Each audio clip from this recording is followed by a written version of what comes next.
I resisted doing anything specific for women for most of my career because I grew up in the midst of men, and I really truly believe the steps to success are the same for men and women. But in my years of experience, I came to realize while the steps to success are the same, men and women tend to approach them very differently.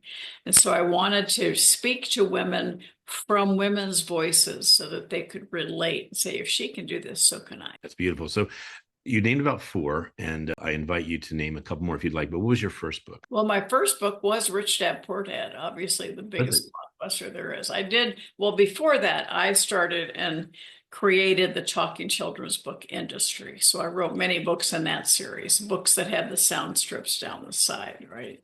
Really? And we started that industry back in 1987. So those were my first books, but the first adult book was Rich Dad Poor Dad. And then we formed a company around it and we wrote 15 books together in that series. And then I was asked to step in and help revitalize Napoleon Hill's teachings.